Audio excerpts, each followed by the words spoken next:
My fiancé whispered. I'm starting to think loving you and respecting you are two different things. I didn't raise my voice, beg, or fight for the relationship. I simply left. Months later, she broke down during a family gathering after hearing her father call me the best man she ever had. I'm starting to think loving you and respecting you are two different things.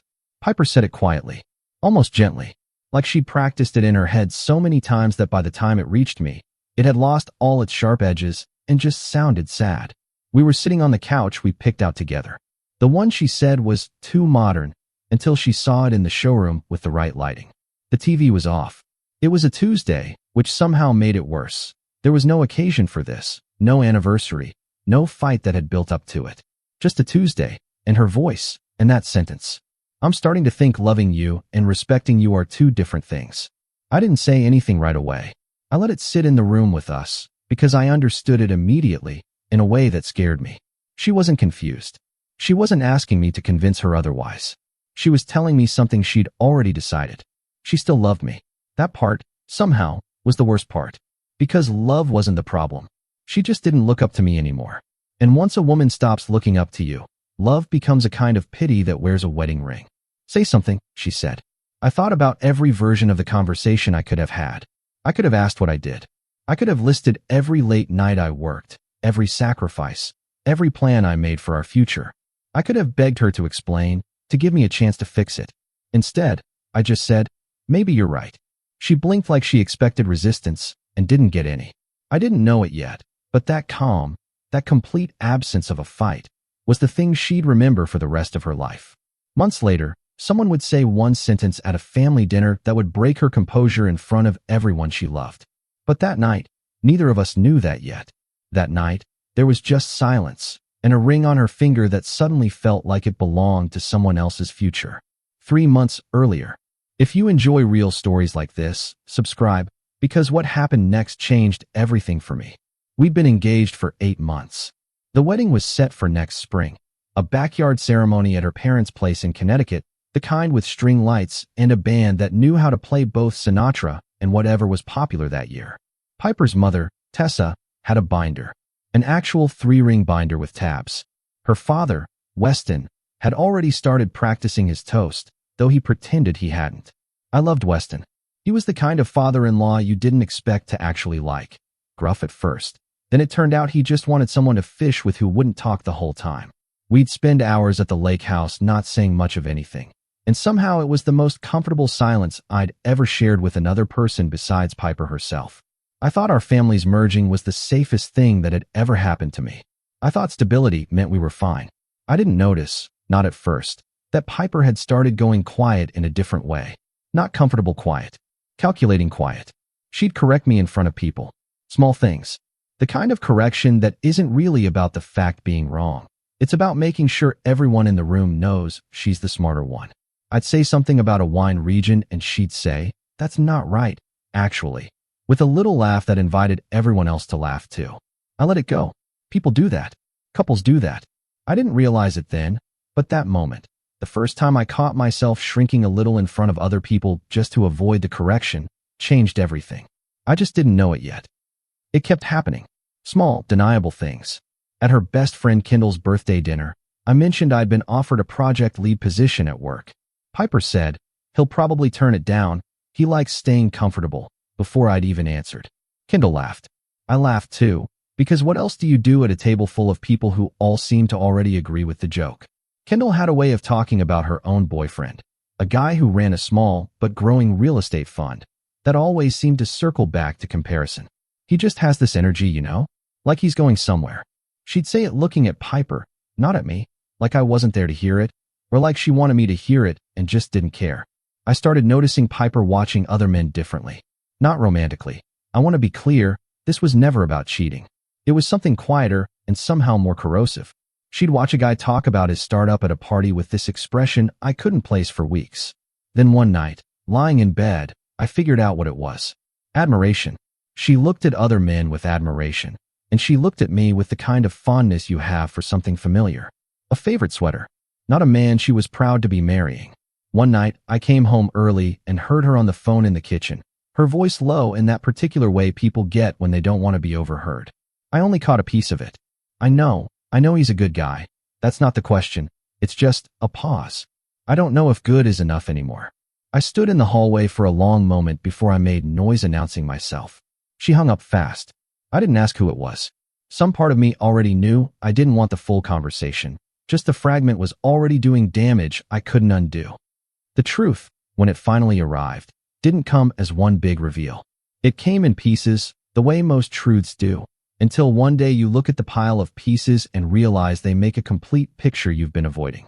The truth was this. Piper didn't think I was failing at anything. She'd have struggled to point to a single concrete failure if you'd asked her directly. I paid my share. I was kind to her parents. I showed up. The problem wasn't a deficiency. It was a ceiling. She had decided, somewhere along the way, what kind of life she wanted to be admired for living, and I didn't fit the picture anymore. I wasn't impressive in the way she'd started to crave. I wasn't a story she wanted to tell at parties. The cruelest part was that her father adored me for exactly the reasons she'd stopped valuing. Weston liked that I was steady. He liked that I didn't need to be the center of a room. At a 4th of July barbecue that summer, he'd put his hand on my shoulder in front of half the extended family and said, "This one's a keeper. Knows how to be a man without making noise about it." I saw something flicker across Piper's face. Not pride. Something closer to embarrassment. She didn't want quiet steadiness anymore. She wanted noise. She wanted a fiancé who walked into a room and made people sit up. And the more her father praised the very things that made me forgettable to her, the more that gap seemed to widen between us, even though neither of us said a word about it out loud. Not long after, I found her notes app open on the counter. Not snooping. It was just sitting there, lit up.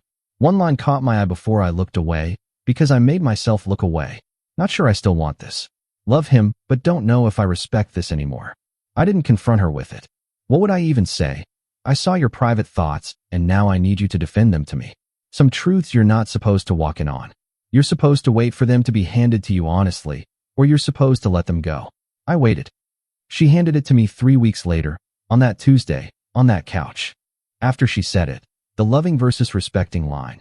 She kept talking, the way people do once the hardest sentence is finally out and the rest comes easier by comparison. "I don't know when it happened," she said. "I look at you, and I still feel something. But it's not the same feeling I had 2 years ago. I used to brag about you. Now I just explain you. Like I'm always making a case for why you're enough. And you don't think I am," I said. "Not a question. I think I don't know anymore. And that's worse than knowing you're not, because at least that would be honest." I asked her, calmly, if she wanted to call off the wedding. She started crying, which I understood. Crying doesn't mean someone's changed their mind. Sometimes it just means they finally said the thing they'd been protecting themselves from saying. "I don't want to hurt you," she said.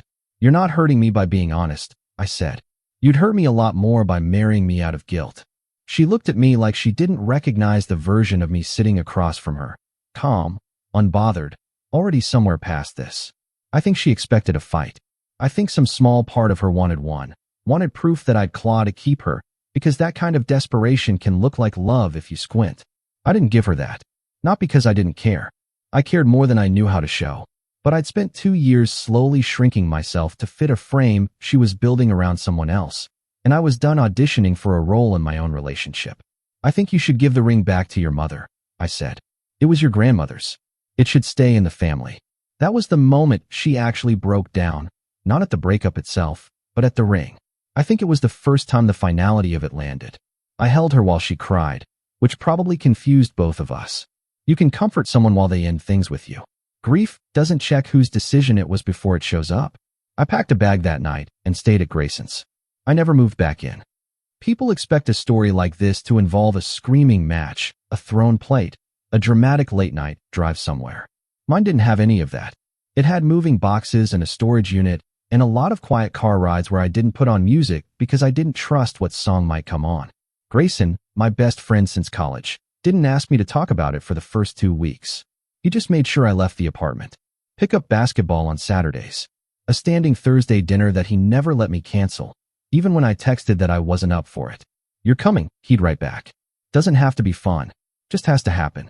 My coworker Braden, who'd always been more of a work friend than a real one, turned out to be the person who pushed my career somewhere I hadn't pushed it myself. He recommended me for the project lead role I'd been talked out of wanting. I took it this time. Nobody was in the room reminding me I liked staying comfortable. I wasn't trying to prove anything to Piper. I want to be honest about that, because it would be a better story if I said I rebuilt my whole life as a kind of silent revenge, and that's not what happened. I rebuilt it because the alternative was staying still, and staying still had never once made me feel better about anything. I didn't talk about her. Not to Grayson, not to my family, not really to myself beyond what was necessary to function. When people asked how the breakup happened, I said, we wanted different things, and let it end there. It was true enough. It just left out the part where the different thing she wanted was someone who wasn't me. Months passed. I started running again. I took the lead role and actually succeeded at it, which surprised exactly nobody but me. I went on a few dates that went nowhere in particular, which was fine. I wasn't looking for a replacement. I was just remembering what it felt like to be a person instead of a project someone was losing faith in. Meanwhile, word travels in families that share enough mutual friends, even after the people at the center of the story have stopped speaking. Piper heard things. That I'd been promoted. That I looked good, not in a vain way, just in the way people look when something heavy has finally been set down. That I laughed more, according to someone at someone else's engagement party who reported back to Qley, who, I assume, reported back to Piper. I heard later that this unsettled her more than anything a confrontation could have. Weston noticed my absence before anyone said it out loud. That's what I heard from Grayson, whose sister was still close with the family. At the first gathering after the breakup, a cousin's graduation party, Weston apparently looked around at one point and asked, half to himself, "Where's our guy? Doesn't he usually grill?" Someone reminded him gently. He went quiet for the rest of the afternoon. After that, my name didn't disappear from these gatherings. It just changed shape. People mention me the way you mention someone who used to be reliably good at something. Remember when he fixed the dock without anyone asking? He always remembered my coffee order, every single time. 2 sugars, no cream. Small things. Nobody said them to wound Piper. That was almost the point. Nobody needed to make it about her at all. The absence did the work on its own. Jocelyn, an old family friend who'd known Piper since she was a kid, mentioned at one gathering that she'd run into me at the grocery store. He looked great. Asked about your mom's hip, even. She said it warmly, no edge to it. He's a good one. You don't find that twice. Nobody disagreed with her.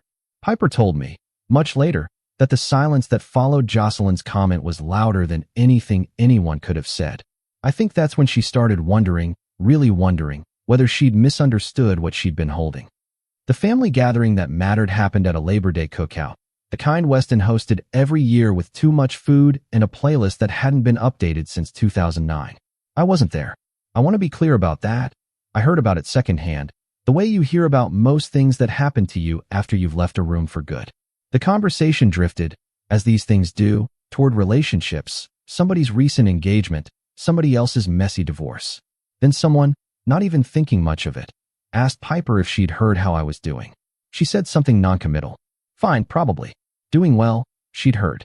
That's when Weston, a few drinks in but not drunk, just loose enough to say what he actually felt, set his cup down and said, that was the best man she ever had. Not cruel, not aimed like a weapon, just true, the way fathers sometimes say true things without measuring the cost first. The yard went quiet. Nobody jumped to defend Piper. Nobody argued with him. Tessa, by all accounts, looked at her plate. Qley, who'd spent 2 years subtly encouraging Piper's doubts, didn't say a word. The silence was the verdict. Not one person in that yard disagreed with Weston, including, somewhere underneath everything she'd convinced herself of, Piper. She stood up, said she needed air, and walked toward the house. Halfway there, she started crying. Not delicately, not the composed kind of crying she was usually careful to manage in public. The kind that comes up from somewhere you can't control. She locked herself in the upstairs bathroom for 20 minutes while her mother knocked gently, and her father stood at the bottom of the stairs, looking like a man who hadn't meant to break anything but had. She texted me about 6 weeks after that. I want to describe the message exactly as it was, because I think the restraint in it said more than a long one would have. I know I don't have the right to ask this, but could we talk sometime? No pressure. I just think I owe you a real conversation, not the one I gave you that night. I read it twice. I sat with it for a while, the way you sit with something that used to have the power to undo you and, somehow, doesn't anymore. There was no anger in me when I read it. I want to be honest about that too. It would be a more satisfying story if I'd felt vindicated, if Weston's comment and her tears had landed in me like some kind of justice. But mostly I just felt the quiet, settled feeling of someone reading a chapter that had already ended. I wrote back, "I appreciate you saying that. I mean it. But I don't think there's anything left to talk about.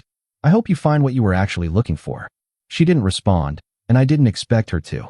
There wasn't anything left to say that the silence hadn't already said better.